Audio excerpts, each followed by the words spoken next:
ওই দিন দেখি উনি ওই ইকোনমিক ক্লাস থেকে সবাই ছবি তুলতে আসছে আমার সঙ্গে। আমার পিছনে কিন্তু তারেক রহমান বসা, আমি সামনের সারিতে। তারেক রহমানের পাশে ছিলেন জাহাঙ্গীর। জাহাঙ্গীরের টিকিটটা ছিল, অপু ভাই ছিল অন্যদিকে, তার পিএস। তা অপু ভাই আমাকে বললেন যে রবি ভাই আপনার লোকটাকে একটু বলেন না, ওই যে জাহাঙ্গীর বাড়িতে কাউকে চিনে না, ওরা একটু পিছনে যেতে, কারণ আমি তারেক ভাই পাশে বসবো। আমি জাহাঙ্গীরকে বললাম, তুমি জাহাঙ্গীর ভাই একটু পিছনে গিয়ে বসেন আপনি, এখানে ও ভাই বসবে। বসলো। যখন আমরা ল্যান্ড করলো প্লেনটা, বললো যে না, আমি তখন চিন্তা করলাম যে আমি তারেক ভাইকে আগে যেতে দিব। তা আমি বললাম যে আপনি আগে যান। না, বললো যে না আপনি আগে যান। মানে এরকম 5 মিনিট আমাদের একটু দেরি হলো এরকম। উনি আমাকে উনি আগে যাবেনই না। তো ওনার সাথে এই যে সফরে গেলে কিন্তু মানুষ বোঝা যায়।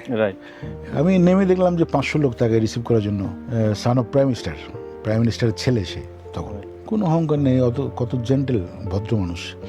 তো সেই হিসেবে আমি মাঠে নেমেছি। আমি তাকে তো চিনি, দেখেছি। আর তার একটা টিম আছে, এই যে সুন্দর করে মন্ত্রিসভাটা সাজিয়েছেন, এটা আর কে সাজাতে পারতো, কোন দল আমাকে বলো তো? ওদের পূর্ব অভিজ্ঞতা আছে, 3-3 বার দেশ চালিয়েছেন, এরকম মন্ত্রীও আছেন এই মন্ত্রী পরিষদে, আছে না? ওনার কি প্ল্যানিং ছিল আমি জানি না, তবে আমি বলেছি উনি একটা সভ্য দেশে 17 বছর ছিলেন, সে দেশের সিস্টেমগুলো উনি দেখেছেন, ওইভাবেই দেশটাকে চালাবেন। ঠিকই চলছে।